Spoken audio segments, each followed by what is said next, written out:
Producing Music Podcast with Mark Dollar and Cooper Anderson. We're in here with Mark Dollar, guitarist, producer, engineer extraordinaire. Oh. And first things first, I need to know, do you need management? Do you need management? No, seriously. So I've known Mark for upwards of 10 years now. We've worked on many different types of records over the years in many different capacities. And so why don't you tell us who you are and what you do? Well, I am not T-Pain, as some people might think. Sometimes I walk around because I wear glasses or I have my hair off to the side. People think, or they sing the lyrics to buy you a drink or something to me. It's always funny. But no, I'm not T-Pain. I'm Mark Dollar. I am a producer. I'm an engineer. I own a business called This Is Audio. That's all of my engineering and production stuff. I have another company named This Is Audio as well, which is a educational platform for different engineers and producers. I songwrite, I play guitar. I do a lot of things. I wear a lot of hats, Cooper. Yeah. No, that's awesome. So I know you've worked with some notable artists over the years. Can you name a few? Sure. I've been blessed to work with Kool and the Gang, Florence and the Machine, Lil Wayne, Carl Thomas, LL Cool J, DJ Kid Capri. The list goes on and on. I recently have been blessed to work with a Tribe Called Quest, Kanye West, all types of stuff. Yeah, that's awesome. And I first met you, I believe, on the 534 record. Oh my God.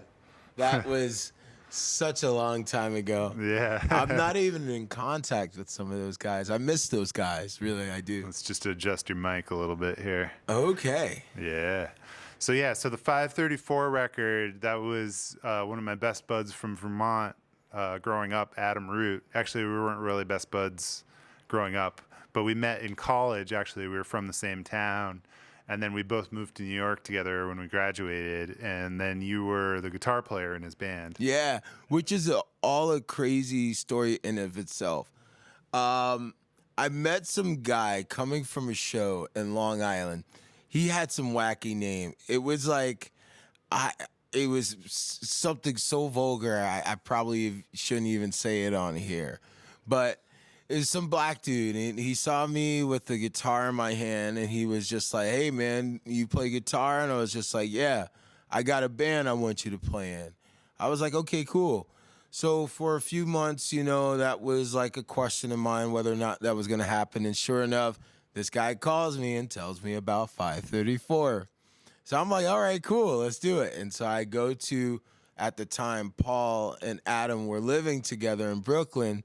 I went to their house and did an audition, and, we just kind of hit it off and did a few shows, a few records together, this, that, and the other. And that's how I met one of my best friends, Cooper Anderson. Yeah, that's great. Yeah, because we were producing the record at my house. I had the studio at the house at the time, and I remember Adam was like, I'll rake your lawn and just do my record, drive me home or whatever. I'm like, all right, whatever. So we were recording drums like in the house. That was actually my first house in Westfield, New Jersey, is where we started that. I don't think you were in the band at that point. That might have actually just been mixing. But anyway, so then, Adam went on to join Man on Earth and this, that, and the other. And you went on to work with a lot of the amazing artists you mentioned previously. So after 534, our next project together was your band, The Aliens. Yes, that was a journey. And that, for me, was a way to get to really learn about your production techniques and how you were really doing things. I mean, we spent a little bit of time together on the 534 record, but, once we got to Aliens, it was like I got to see the prowess that you bring to every single record, that you do. And that was really cool. And I think that's what sparked our, kind of camaraderie over the years, but yeah. Well, that was like your project, though. You were, I mean, you weren't the lead singer, but you were pretty much like the captain of the band. It was kind of like a Fall Out Boy kind of thing, where Pete Wentz wasn't the lead singer, but he was like the leader of the band. Yeah, every band needs a captain for sure. Yeah. You gotta, lead the way sometimes. And sometimes, when you're getting together with so many different people, even if it's your music, it can be like a wide array of different like influences and stuff like that. So you kind of have to hone in on it a lot. And there was a lot of that happened in that time. We for what it's worth, we found a sound in that time just working on the records, and that was super fun. Yeah, definitely. And I remember it was around the time when the Kings of Leon was that Use Somebody. Yeah. That was like their breakout hit, and pretty much, I mean, I would say pretty much their biggest hit. But I was, I think we all were like just in love with that song, and I personally was like really chasing that type of sound on the production, especially you had the one record called Lullaby, which was that kind of vibe. So then at one point you brought this guy Jared Cotter over to the house. He was like the A&R for Jay Sean, who had done the Baby, Are You Down, down. I'm gonna have to auto-tune this after because I can't go out like that. Because pitches be crazy. Yeah. So anyway, so the band kind of, I don't know, like everybody kind of went their separate ways, and the record, the portion that I worked on anyway, never kind of really came out. Well, the overall thing with the band was that it was hard. We were so torn with wanting to make so much music. It was one of the first times that we as individuals had a band that was like, okay, this is our thing, and we can make it whatever we want. Like we were either in like really like straight ahead like rock bands or gospel and things like that, and where everything was pretty much textbook. But here we are, feeling like, okay, music is about to take a level up. We want to go with it, but we didn't necessarily know. We spent so much time. We actually went after you and reproduced the album twice. And by that time, we were so burnt out of making the record that, for what it's worth, everybody just started getting influenced by other things, like other forms of music, other bands, and Maurice, and Will, they're full-time dads now. John's a full-time dad. Everybody just kind of had their own thing and just kind of grew into their own, which is awesome to see as well. But maybe one day you'll see some of those songs reach the light of day. That's kind of one of the things with records that I've noticed. I mean, I've produced songs several times till you get the right version, and it just... It's tiring and it's taxing, and especially it's even worse with like a band, because you had 4 people who, as you said, they're all going their different ways, and it just takes so much time that like the actual music will change in that amount of time. So that sort of thing happens. But that, we can pause this direction of the conversation for a second. What I wanted to go on a little tangent about. One of the issues I've noticed working with bands or with artists in general is they just kind of won't know what they want, and they'll be chasing this sound, and then they'll just never put stuff out. And what I've noticed, especially these days with streaming and the cost of actually releasing records is so negligible that like you need to just be like cranking out material, and you can't you can't really put too much thought into it. But yeah, I mean, this was, as I said, like 2010 was when we were getting started, and we spent a good year on it. Yeah, it was a very different industry at the time. I feel like that was the very last part of the what we would know to be the old industry, and where you were looking for a record deal or you were looking for some sort of developmental thing, 360 deal, whatever the case was. So yeah, we were kind of holding out our music to see what would happen once we got it done, and okay, play the label game a bit. You know, at that time we were those types of producers and songwriters, and we had those backgrounds already working with so many different labels that Yeah, and you had those connections too, Yeah, which exactly. was that was kind of the reason that you and John linked up too, is because you both were mutually beneficial on like your networks. Exactly. But now it's, man, it's you're right. I 100% agree. It makes all the sense in the world to be able to just create a machine with your own music, no matter what you're doing, no matter what sound it is. I mean, at this point, if you go on SoundCloud, there's a plethora of different types of like mixes you'll hear, vocal sounds, you know, distortions, effects, all that stuff. You can really just throw the smorgasbord as you would like to. And that's something that's super fun. And I think everybody can have that opportunity to put out music as best as possible. So, yeah, I would say to everyone that's out there, try to lose some of those inhibitions of, creating music. You know, sometimes some of the music you're going to make is going to suck. And you got to work with it a little bit in order to, not only get better at it, but to create a fan base as well.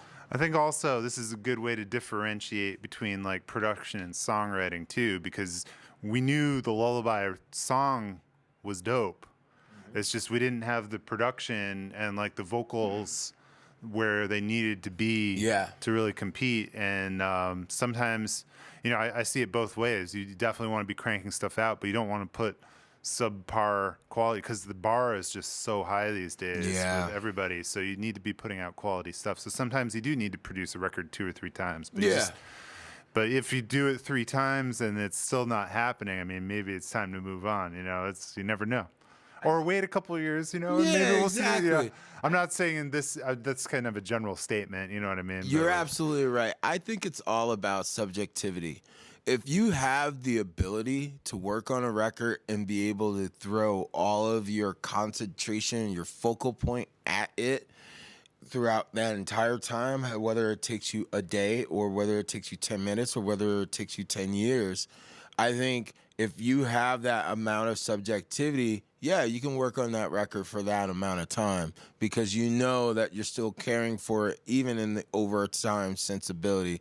But let's be real. When you're first starting out, you don't really have that much subjectivity. You just know, okay, this sounds good, that sounds weird. And sometimes you got to play. I at least from where I've been kind of, settling in my own production methods is I just want to like treat it sometimes that simple, that knucklehead, as I like to say, and where, I can make decisions, very clear-cut decisions that, means more to my music than all the small details. But again, it's where you're at with it. If you need small details in your music, then you pay attention to those small details. I think it just matters about the artist as well. So whatever you're working on, I guess if you're working on trap, you could be knucklehead. But if you're like working on a pop record that has like a specific sound to it, then you might need to take some time and like work on that a little bit. Metal, it's like, if you're not technically proficient and practiced enough, which could take the time alone, could just be getting the parts right.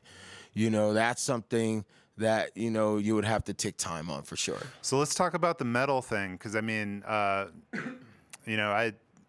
I haven't really been a part of that, but I know that's been a big part. That's pretty much your day job is doing like metal records. But I'm not familiar with that scene at all. So tell me a little bit about how you got into that and how you got, what you kind of do on that scene. Well, you know me, I started out working in pop and hip hop you know. And for what it's worth, I felt like I wasn't getting anywhere as a pop engineer or producer or hip hop producer or engineer. I don't know. I knew I was able to like be a part of like great sessions, but I wanted to be in that hot seat, you know. And I had a few friends that over time would hit me up and would just ask me to make a record for them. And you know, one of them just begged me to do it because he thought still had great guitar sounds, or I knew how to record drums. And at that time, I wasn't even recording drums. I was just recording vocals and working on pop mixes and stuff like that. And like, for what it was worth, I said, the hell with it. Let's go and record this record. And that record actually did really well. It's a band named The Fourth Wanderers. And the album is called Tough Love. And that album blew up. The band is now signed to Sub Pop, and they have, songs that are synced to movies and stuff like that. And ever since then, I've always had a word of mouth thing about making records, and it developed into making records with metal bands and having the same type of acclaim, and then having metal bands come to me and say, hey, let's make a record. So I just started diving deeper into it. I mean, I've always played all types of different music. I mean, I grew up playing gospel, metal, funk, whatever you call it. I grew up in the hardcore metal scenes. That's something I've always loved. So with that being said, it's a root, it's kind of innate in me as well, as much as like gospel and R&B would. So I know the sounds, and I love diving into it. It's a different type of engineering for sure, So around what time was this when what was it, the Fourth Revolution? Fourth Wanderers. Fourth Wanderers, yeah. Yeah. What year was that? I think Tough Love came out in 2015 or 16. I think it was 2016, actually. Okay. So, yeah, because we had kind of done our own thing for a few years after the Aliens, and then we reconnected. What was the next thing that we did? I remember we met here in Hoboken.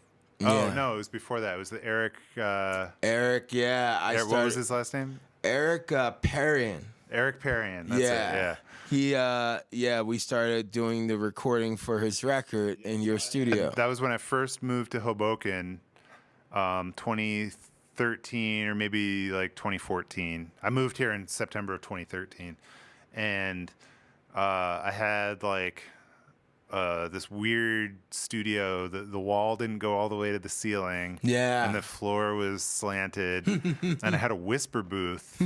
So the vocal sound was amazing. It was always super awesome. quiet, but everything else about that room was kind of weird. You'd be like sitting at the desk with the rolly chairs, and you'd have to like hold on. Oh yeah. I would slide away sometimes. It was super crazy in there. I loved that studio though.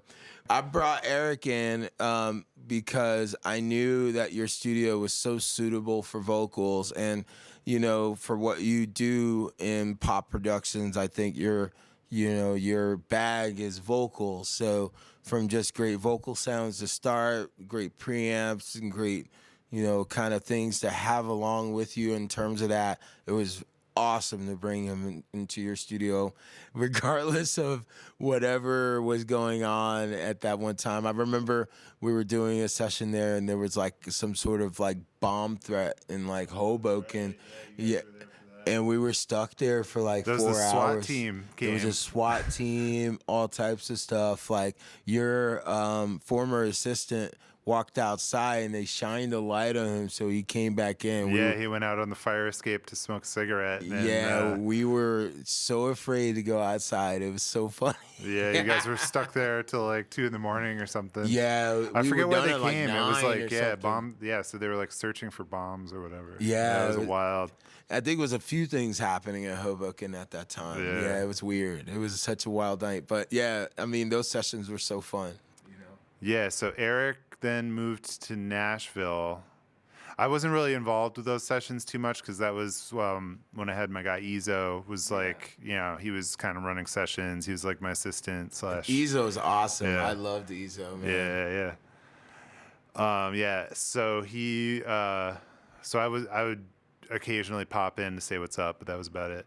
But then we kind of reconnected when I moved to my second space here, because you were doing the This Is Audio stuff, Yeah. which was like interviews and videos and lessons, education based, because that's been another one of your things is the School of Rock. Yeah. But so we connected to do some of that stuff, and we ended up making a beat, but we actually ended up going to Pier 13, and I think what happened, we made the beat in like 15 minutes. Yeah, I remember that. We went to Pier 13 and partied for like 6 or 7 hours. Yeah, I remember that. And it ended up being like, you know, my wife teaches at Montclair, New Jersey. Yeah. So it ended up being a bunch of kids that you knew from growing up and whatnot. And then we come back and like laid down vocals and then like called it a night. Those are great times. I mean, I've always been able to have a great resource and just collaborating with you. You know, collaboration with you is fun because you're always looking for the best sounds, you know, and that's something that is always cool in terms of collaboration. Knowing that the person right next to you is going to go just as hard as you is awesome, you know? Yeah. Appreciate that. But yeah, so we were doing that collab. Then we did a few more beats around then. And so that was like 2016. Yeah, 2016. 16 and 17. 17, I was pretty busy because that's when I had my first daughter. Yeah. And then last summer, 2018, we had Paul. Paul. Oh, my God. Oh, man. my. Paul is a wild man. That's That all. was Yeah. some of the wildest sessions. Just, I'll be honest, life was just wild in that time in general. But yeah, those sessions were Paul, wild. Dude.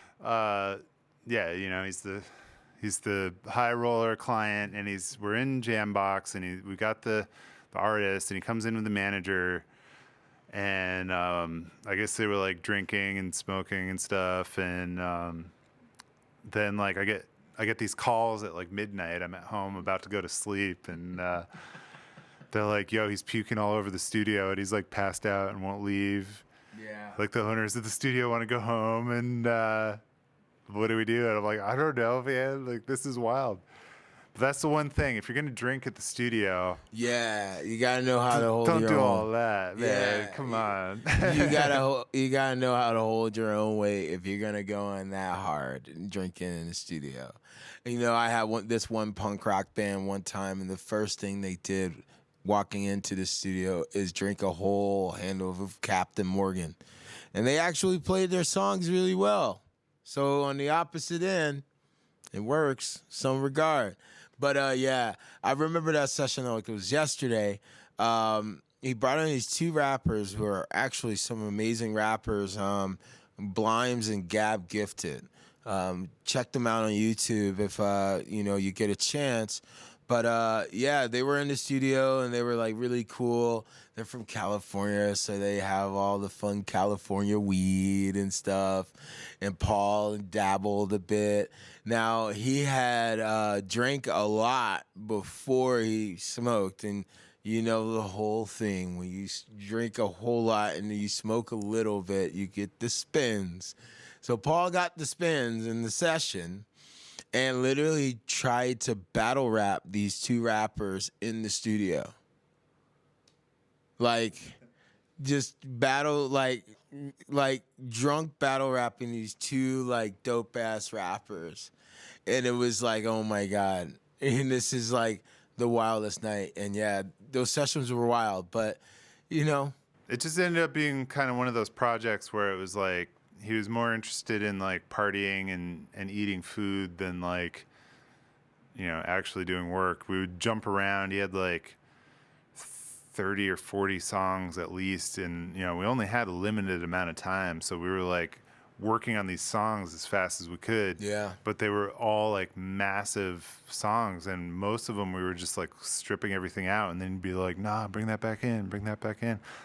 And like, that's the sort of thing You know, it's like certain artists, they have their vision, and you know that's totally fine. But like if you're gonna work with a producer, you need to let them produce you, basically. Yeah. Like otherwise, what's the point? And you know, I mean, some people just don't get that. But like as a producer, that's one thing I would try to look for early on. Like, does this person actually want to be receptive to my input, or are they gonna just like tell me how to do my job? Because then it's just a giant waste of time. People get mad at each other. And Yeah, you are right.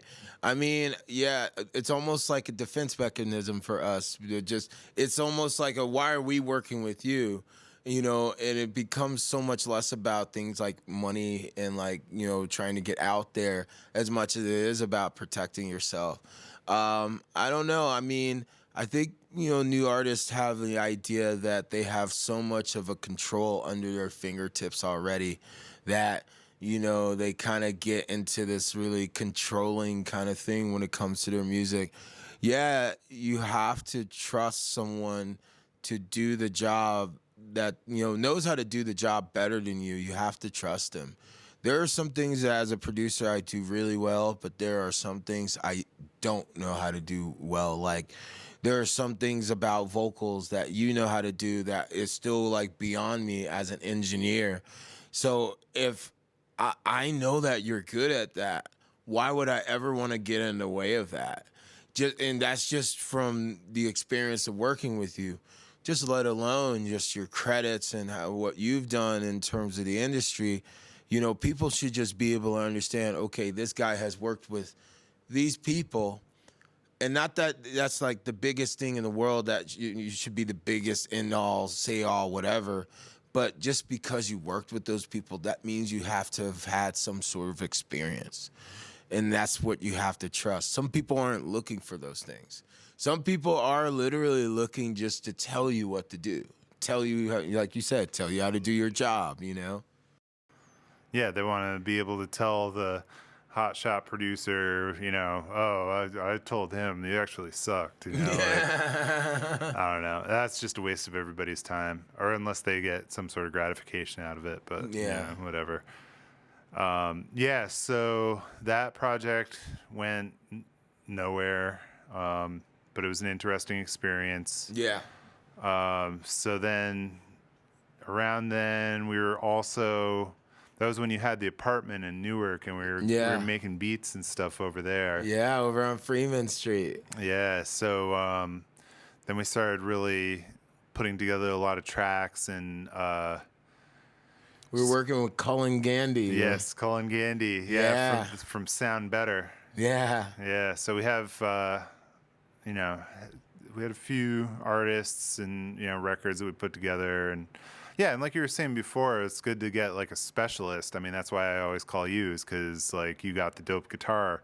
And it's like, you know, even if, I mean, I can play guitar. I've played guitar on major label records, like, but also call you because you can play it way better than me. Yeah. I'm like mediocre at best, you know what I mean? But yeah, it's you know, there's definitely different levels of this stuff, and you got to start somewhere. And as a producer, also, that's what I've noticed. Like, you got to start with like a demo, and you just kind of get it done with whatever you got, and then you're gonna produce it up a little to like a a record, or maybe like a basic, like a rough mix or whatever, or something. I don't know, the next level.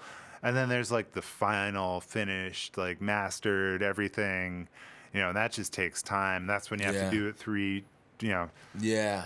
I mean, it's usually you don't. I try to do it one and done with the productions, but if you go through a few times, you might mix it and then be like, this ain't it, and then you just kind of got to go back. Do you ever feel like you find yourself in a position where it's like you want to work on the getting to that final point, but because of where you're at in the production, you're kind of holding it off?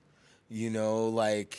I mean, personally, I always try to get some sort of mix as close to finished as possible at every point in the game. Like, if I'm doing the rough mix when the singer's in the booth, I want the track to be hot because I want them in the headphones to sound as good as possible. I want to give them their reverb and their auto-tune, whatever they need, and even if they don't like auto-tune when they're singing, I'll make sure when they come back in from the booth to hear it, I'm playing it back through auto-tune. So, Yeah. it gives them that self-confidence boost. But that's just working with artists. But like, yeah, as far as like myself, I guess I just, I'm so familiar with all the different stages that I kind of know where I'm at. Yeah. And some people, I guess, I could probably come across as lazy when I'm like, nah, this is it. This is all we're getting right now. But it's just, that's the experience. Like, I know I could spend another 2 hours on it, but we don't have the vocals or we don't have this. Yeah. So what's the point? You just. I think you come from like that old school, like New York studio kind of environment, and where it's like you don't have time to think about anything. So yeah, like for instance, something like what you were saying before is something that I don't think most engineers would think about. Okay, letting the artist track and letting them hear themselves as they do, but when they're coming back in the room, okay, let's use some auto-tune and make sure they hear it that way so they can get an idea of the way it's supposed to sound. Hell, there are times I wouldn't even have thought about that. So, you have that kind of great idea of like, just getting straight to the point, being very intuitive as an engineer or as a producer. And I think that's what most producers have to kind of get an idea of. I, on the other hand, like, when I'm working on myself, working by myself, I find that, I started out as a producer and like being very production minded about my engineering. But then I realized that, definitely in the realms of like recording rock and metal, it's all about the tracking. So I almost have stripped myself down from like the production aspects until like a way later part, just only because I want to make sure I'm not lying to myself in the recordings. I want to make sure that these drums actually really do sound good, or the bass really does sound good. And for me, I have like a few less peripherals to think about, as opposed to like, okay, I'm about to add compression to this bass, or I'm about to add a lot of reverb to this vocal and stuff like that. So, that's one thing the metal and the hard rock engineering has taught me, is that tracking is the king. And if you could find a way just to make it comfortable in the environment, finding the best performances wouldn't be that difficult, So you're saying, like, when you're going in to produce a band, you'll just record them to a click track kind of thing, as opposed to like doing a demo or whatever? Or so explain the process a little more, please. So I'll start with some pre-production for the most part. I like to get a listen to the songs and whatnot and feel out where we're gonna go with the record. I'm always talking with the band and getting a sensibility of that, their feelings towards what their record, what they want their record to sound like, and so on. But then we're auditioning the songs in pre-production. We'll talk about different parts and this, that, and the other. My hope is that by the end of that pre-production, the band will know their parts so well and be in tune with what they want from their performances, to the point where we don't have to like think about it that way. But if I'm just meeting a band just to start, then a lot of times, yeah, I'm building from soup to nuts. I'm literally just tracking. I start records by just tracking a guitar to a click. Just only because in that genre, the guitars are like the most important thing. It's like if you don't have a great guitar sound to start, your record, it doesn't matter. It just doesn't matter. People are not going to listen to it. So, I start with just a great, getting a great guitar tone and just tracking the guitar as best as possible. I do the same thing with the bass. I do the same thing with the drums. I break it up into little small sections, and I just continue to build the record up until I feel like I have something that is just remarkable on its own without my engineering or production methods thrown at it. I want to be able to make sure I can have a record that's like, holy shit, this sounds Amazing. All right, yeah. So we were talking about the production method. I was asking about whether the stripped down guitar and click that you start with is more about the song or about the performance. Well, it's definitely more so about the performance. One thing I realized, I'm gonna be honest, like just learning about how to track guitar and like rock and metal productions, it takes a whole different leap and bound than what I was ever used to as a guitar player. And I'm a guitar player. You know, I've been a part of great productions, and I've had, you know, the likes of all types of different producers make a great guitar sound out of me. However, I've never seen it happen in the metal realm. And seeing those things happen, just in terms of how it's tracked, and it really opened my eyes to how much we actually are hearing in the guitar sound.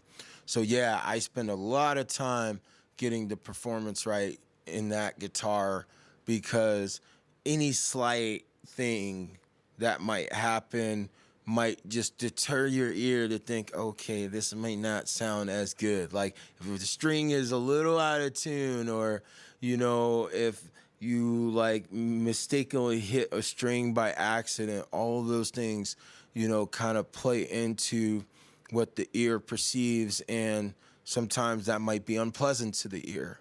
So, you know, believe it or not, while those tones are so ridiculously heavy, they're more pleasant than you think, because those engineers are taking so much time to, you know, make sure that your ear can really pay attention to every single part of the guitar.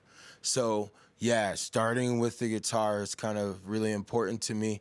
I'll actually have an assistant. You know, this is the one thing I'll outsource on my sessions.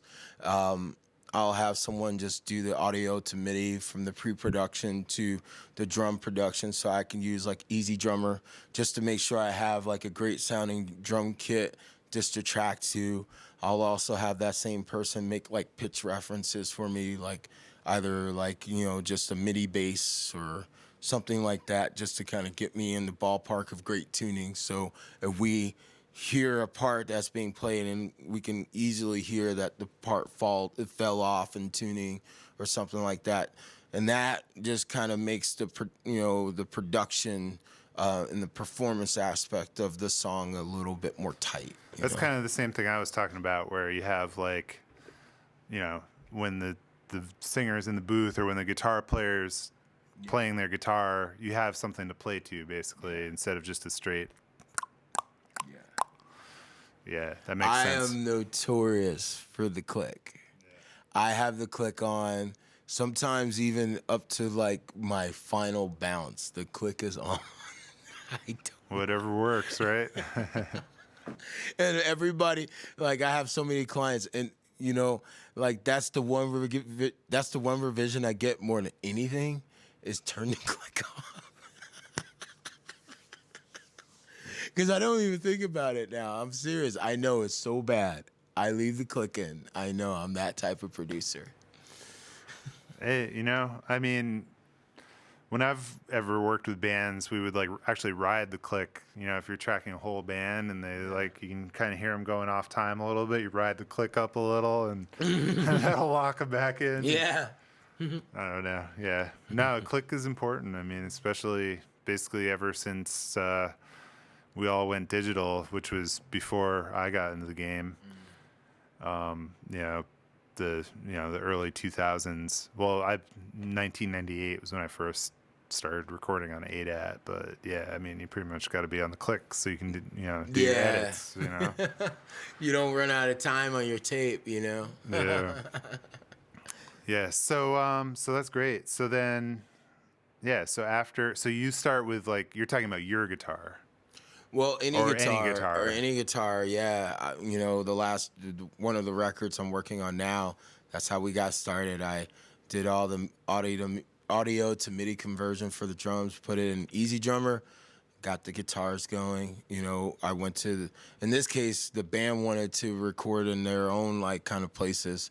So I went to their house and tracked, brought some half stacks in, and and tracked, using these guys, SM57. The SM57. I think it was only a 57 on the cab. That was the only mic on it, and we would just track all the guitars and little bits and pieces to come up with a whole guitar part. On YouTube, I see everybody on the podcast with like SM7s, but I don't even have one, let alone two. But I have like 4 SM57s, so I'm like, this is the presidential mic. You can't go wrong. There's a video on YouTube of like, this is actually made by Shure, of them shooting like the SM57 and 58s with AK-47s. And like nothing happens to the microphones. Like nothing happens to them. Oh man. It's crazy. That's wild. It's crazy. Okay, so you get the guitars. So that's the first thing that's like a final recording, you're saying? Yeah. So you go to So I didn't understand where the audio to MIDI part came in. So you have some drums recorded already, or is that like the demo drums, or? Well, yeah, a lot of times we'll just treat the drums in that time as just demo drums. So a lot of times that might just be either the band trying to do their best recording of drums, or it might be me just putting up a mic or two. Because I only have a 2-track at their rehearsal. At their rehearsal, and just maybe putting up like a kick and an overhead, just to make sure I get like a good signal of what's going on, and then I can actually record the guitar parts and whatever the case is. Are these bands playing with a click live typically? Some of them no. So that causes issues in itself usually, right? Oh yeah, 100%. I'm a stickler for letting bands know that that's the way we do it, and some of them think they are. It's crazy. It's like, the amount of drummers I've met. It's like I have to say, hey, so we're gonna be working on the click on this record, and they're like, yeah, I played it a click all the time, but then when they get in the studio with me and realize, whoa, this guy really, really records the click. Like, he is, like, looking at every beat and hit, that's when they realized that they didn't really know what I was talking about. And, so, that is the way I tend to build a lot of the records. Now, just because I record using that much click doesn't mean I negate the groove. I get a lot of groove working on the click. There are some times in where I might say to a guitar player, be a little bit looser on this. I don't care if you're a little sloppier on this. Or I might say, you need to rush the click on this part just because it's going to catch more of the groove and the element of the song. Give it that human feel. Exactly. So there's not a time where it's just I'm looking for it to be robotic. It's actually that, we're experimenting with the groove and the push and the pull of all the music and making sure that there is, in fact, a groove there. So, and that's the thing I hate about some of the metal records that I hear is that they don't have groove. And I grew up listening to groove. Yeah, Cool in the Gang. Yeah, Come on. exactly. So it's like, I want to make sure that for what it's worth, you can groove to it. I mean, I heard it said on a podcast before, but definitely in that case, I want to be able to make a metal or hard rock band marketable to someone that doesn't listen to it. So, yeah, get that pop crossover. Exactly, and that can happen if you do things that stern. It's like, the waviness of like tracking a rock band live, and it's like you can feel that tempo shift. And well, we're starting to see stuff like that too with like that new Marshmello record with I forget what it's called. What is it called? I don't remember the name of it, but it's like it was a band from Florida, and he basically did the Marshmello remix of it. Rescue Me.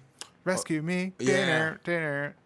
Yeah, that one is like, I feel like a perfect example of like a electro pop crossover. But anyway, so back to your metal records. So, okay, so you get the guitars. Is there like a specific order that you track, or does it vary, like instruments? It depends on the resource of the record. If, like, for instance, like I have to get the drums first, I'll get them first. Typically speaking, I do like to work on the guitar, only because that gives me, if I don't have the resource of working with the band before we start recording, that gives me a chance to be a producer more in those moments. I feel like you could be more effective being in the producer chair, producing a guitar player, and that has more of the 80-20 in terms of the overall change of the arrangement than if you like worked with a drummer. Most drummers, they have to sit there and practice and make sure that everything's like to the degree. Whereas if you're working with a great guitar player, you might be able to say, hey, slip in this chord as opposed to that. As opposed to change this fill altogether, and like your drummer is just like, I don't know how to do that because I practiced this whole thing for 3 weeks. So that gives me, or it also gives the band the chance to like listen to their music in a different way. So that's my preference. However, if I don't have the resource, I'll track it whatever way I need to. That makes sense for me because, my mentor, Ken Lewis, when we would do bands, we would do the drums first. And one of his things was like, he would explain these like crazy fills, but he had it all mapped out in his head, like the whole sound. So he could kind of go in there and be like, no, you got to do like blah, blah, blah. But then occasionally we would run into what you're talking about, where we were painted into a corner and we'd have to like re-edit the drums or recut the drums. Exactly. Depending on, how the rest of the production turned out. So you do guitars first and then what? Guitars first. I might go into the bass. It's interesting. I believe that in tracking, you can actually also build a great sense of your frequency spectrum. So if you have the guitars, you also have a good idea of where the guitars are sitting in the low-mid spectrum, the low-end spectrum, if there's anything there, which is usually nothing. But if you're tuning down like on a low 7 or 8 string, there's going to be some stuff in the low 100 hertz range. And it's rock, so the guitars need to be cutting they through. need to have that thrust as well. So that's super important. So if I have like a big guitar sound and where it's like, okay, there's a lot of like color going on all over the spectrum, I might say, let's do drums now. Just only because I want to make sure that the drums have a great mold with that guitar sound. Or if I feel like the guitars are a little bit on the thinner side, I might say, okay, let's track the bass, because then I will know, okay, if the guitars has a good, kind of spectrum with the bass, and making sure, okay, I can feel that resonant note, I can feel the rush come, or the movement come from the bass. But then there's all these, guitars that support that, foundation. So I'll look for that as well. So it's kind of dependent. Again, it's all on resource. If a band comes to me and say, we have 3 days to track everything, obviously. Yeah, you do what you can. You do what you you can, and you get what you get. Yeah. Exactly. No, but totally. in a perfect world. Yeah. Absolutely. Yeah. So guitars, guitar frequency, they kind of level off around 10K. We'll talk numbers for a second here. And then on the low end, you don't have really all that much below 100. So the bass, in metal, it's more of a mid-range thing than like a sub. Is that correct? Yeah, that's typically where you want it. Most metal mixers are mixing the kick to be below the bass. Okay. Because you do need the bass. Well, it can happen in a few different ways. Because just like in R&B, metal engineers are multing basses as well. And in an average metal production, you might have a bass that's just straight DI, completely clean, unscathed, nothing. And then you might have like an amp signal that might be an SVT or something like that. And then you got something that's dirtier than that, and maybe even dirtier than that. And they blend all of that in to kind of create, and I think that, is more so done to, again, create the blend and imaging of the guitars. Because when you put the bass in that spectrum, you're able to kind of give the guitars a little bit of a, for some reason they feel like they go a little bit more mono when you put that bass in. It's like you feel the guitars coming from that mono space, but then they kind of, take a lift out into the stereo field only because of, the way you've set up your bass. So yeah, kick is usually way under the bass, and the guitars. Which is kind of like the reverse of like a typical pop record where you have like a sub bass or 808 on the low frequencies, and then the kick will be a little higher in like the 60 to 120 range. Yeah. Now, in some vintage like drum recordings, you might, like in the Led Zeppelin thing, because of that boxy kick drum sound that they get, that might be okay. Kick is higher than those bass signals and those bass frequencies and stuff. Gotcha. So then, like you were saying about the guitar image, so you do like, what do you do, like 2 guitars panned out, or? Yeah, I'm typically like, it's one of the other. I'll do one guitar for 2 sides. Try to run everything at the same time. So one guitar with like 2 different amps or something? Yeah, per side. Yeah, do 1 amp per side, or I'll do 1 guitar and 1 amp per side, depending on the arrangement, what's happening. What in kind the of song. amps are you typically using? I mean, I know you're probably using all kinds of different, but what's some like? I mean, in metal and rock, I mean, the 5150 is like by far just a flagship amplifier. I grew up using Mesa Boogie. I used to have a triple rectifier. I still have access to that same triple rectifier. That's always fun. Marshall's always cool. And then there's all of these like more boutique companies like Mike Fortin and David Friedman and all that stuff. Soldano. All that stuff. So, but I tend to kind of stick with my favorites, which is, again, Mesa, 5150, Marshall stuff. Who makes the 5150 again? PV started making. Okay. That was the original Eddie Van Halen amplifier. Right. That's right. His like specs and mods. But then after a while, he took that mod took the amplifier and his trademarks from PV and sold it to Fender. So now Fender makes the 5150. Okay, so you have like, you're just saying 1 guitar and 2 amps? Yeah. And those will be panned hard left and right? Let's say if I have a band that's just 1 guitar player, and he's doing like kind of all these like kind of signature lines. I'm probably like a Pantera kind of. Well, let's say, I mean, it could be anything. I mean, it could be like some John Mayer stuff, you know, stuff like that. In that kind of sensibility, yeah, you could say Pantera. I mean, we're still talking about metal, but As opposed to Metallica, it was 2 guitars, you know what I mean? well, yeah, they're doing 2 different things a lot of the time. Right. So the way that they would do Metallica is what I kind of got from this. James is doing most of the rhythms and the rhythms that you hear on both sides. So he, a lot of times, to start that kind of Metallica kind of trifecta, is 1 guitar running to 2 different amplifiers on each, 1 different amplifier on different sides. Gotcha. And then Kirk would be like the augmenting amplifier, either that being 1 amplifier just being panned off to 1 side, or it'll be a stereo image. The only stereo image, like what, like a chorus or like a reverb or something? Yeah, or something like that. Chamber or some shit. Exactly.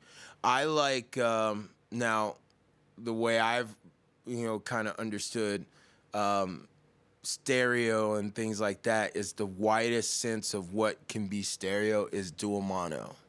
So if I really want a wide sounding guitar, that's when I use 1 guitar, 1 amp per side. So that's 2 guitars playing the same part, basically. Yes. Yep. That to me gets the widest sensibility of guitars that I can. Yeah, me too. Totally. That's what I usually end up doing. Yeah. I won't necessarily put them on a different amp, but if it's just the 2 different performances, or sometimes I'll do 2 different guitars or different amp, whatever, depending on the resources as usual. But yeah. Okay, so we got So and then sorry, we kind of went over 2 guitars, but what were you saying about the one guitar? Well, the If one you have guitar. a band with one guitar. Yeah, like let's say, this doesn't have to be metal. It could just be like, it could be one of those weird prog bands where you got like one of those guitar players that's just tapping and stuff like that, doing all the beautiful, melodic stuff. all the yeah. melodic stuff, right? You can then, I would say to myself, okay, I don't want to hear that, being played on 2 different guitars. That's too much for my brain to focus on. So that's when I'll do one guitar with a 1 amp per side. And it's the same guitar.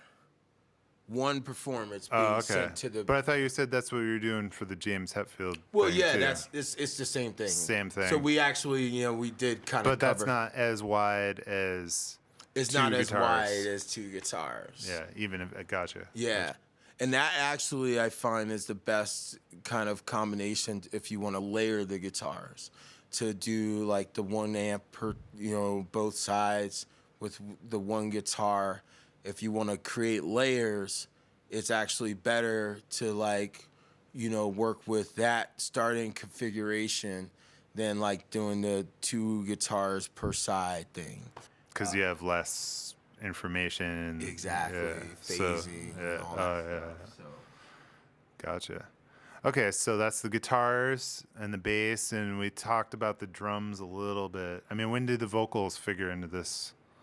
I actually am very involved with the vocals. My way of doing them is I spend a lot of time in the middle of all those production sessions working on the vocals. Again, So you're basically having the singer constantly doing takes every time they're in the studio, basically. yeah, different things, like I realized that definitely in the metal world, I mean, for one, metal singers don't care for, like preparing for a session nearly as much as like a pop singer would. I mean, there are some guys who are like really, they care about their voice, but most guys just kind of get in and it's just very aggressive, yeah. And that's it, They don't think about what they've eaten. They don't think about, all the things that they need to do to prepare for it. So it's very good to get multiple takes on different days with some of these guys. What was that? So you're saying the snare drum and the guitars are always fighting one another? Yeah, they're always fighting. They're just always fighting. It's like, it's either going to be snare or guitar. Yeah, no, that's great. I love that. The idea of recording the guitars first and then everything else. So drums are pretty much last then. Yeah, drums usually is last just because by that time I have the mix ready guitars, mix ready bass, some idea of the vocals that I'm halfway good with or not.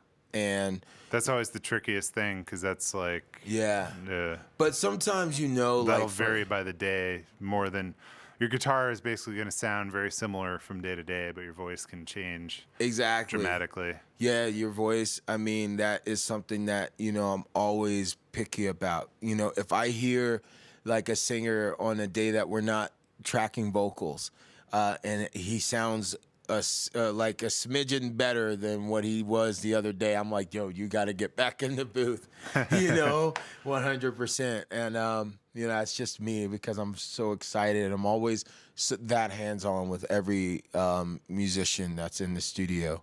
But generally speaking, yeah, the drums are last.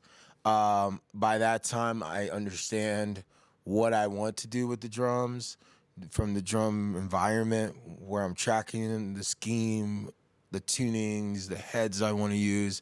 It's like leading up to that point, I got the chance to understand all of it. I hate recording drums first because there's always something that I miss. It's like, oh yeah, the tuning, this one tom. It's like, okay, now I got to replace this whole tom track because of this one tuning or something. It's just always something. So I feel like I go in with my ducks in a row on that last session. Gotcha. Cool, man. Yeah, so then after everything's tracked, then obviously you're mixing. I go into whatever world of editing that I have to, like whatever cave I have to for however long, and then from there, yeah, I go into my mixes. I mean, again, by the time and Are you typically mixing the stuff that you produce, or is it, do you Yeah. send it out? So you're kind of the one-stop shop. Do you do Yeah. the mastering as well? I do master for most of the records that I do. I have a master chain that I feel comfortable with, and it kind of supports my mixes as well. So a lot of my clients feel good with it being as an end product. But if I am not too sure, then yeah, I'll definitely send it out for mastering. But, generally speaking, most of the projects that I've been doing have been like, yeah, all of it, mixing and mastering. So Cool. Yeah. So, just a few more things on the podcast. I mean, the last question really is what are your goals? We've kind of gotten up to the present with, yeah. discussing your career. So what's in the future for Mark Dollar? So I am actually, looking to, work with more artists and more bands and more producers. I started a company called God River Audio that is kind of the engineering services, production services that are more focused towards, again, the rock and the metal bands. Like I just personally feel like that, that avenue, is just going to be more towards that. But then I have all my individual things and where I would love to continue to collaborate with people like yourself, talking to new singers and songwriters. Maybe one day I'll get into sync licensing. Maybe one day I'll get into, making some, products like sample packs and stuff like that. I have This Is Audio as well, which is an ever-growing kind of audio learning platform. It's really not like the YouTube, channels where they tell you what mic that you have to use, but we're giving you a little bit more of the know-how, how at least to think about making those decisions as opposed to just making a decision. And so, we're always working on that. We actually have some really cool ideas with that coming up. There are actually going to be some courses that we're going to offer for profit and stuff like that. So look out for that stuff. But yeah, that's. What about for free? I mean, I want everything for free, buddy. Come on. everything's for free. I mean, yeah, Can we get a free sample? Actually, I am doing a free sample pack. One thing I told myself that I will do from now on is release, all the samples that from every single drum recording that I do. So there's some coming from the metal pack that I did. There's a shoegaze drum pack that I did. I'm working on now.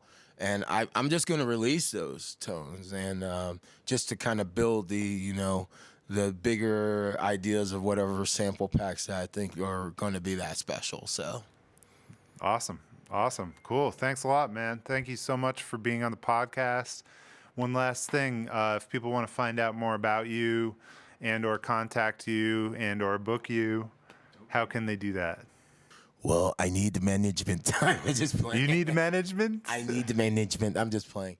But I actually do. But I mean, hey, if you want to get in contact with me, I have a hyperlink to thisisaudio.co/God River Audio. That's thisisaudio.co/God River Audio. We're going to put all these links in the notes too, by the way, but go on. I also have a Spotify link if you would like to listen to some of my work, some of my most recent work. I have a Spotify link, which I'll supply to Cooper as well to put the links in the description. I have an Instagram page. If you just search for God River Audio on Instagram, I'm on there every day, and I answer all types of different questions. And I'm actually DM. Yeah, DM me. And I'll also be doing a lot of new audio tutorials as I've been inspired to on Instagram, doing some IGTV videos and stuff like that. Coming soon. Just trying to figure out the first topics I want to talk about. Can we hit you with some questions? Can we hit you with a DM for topics? Absolutely. Yeah. Hit All me right, up. So Hit hit me him with up. a DM, hit him with a story, whatever you got to do, Yeah. and we'll talk about it. Yeah. And check out thisisaudio.co while you're at it as well, checking out the God River Audio page. But yeah, check out all that stuff. There's fun, great articles and resources on there too. So Awesome, buddy. Thank you so much. Thank Great you, having man. This is the man. You should book him now. you. Book him now. Book him now. He need needs management. We got that in the same moment. All right, You need buddy. management.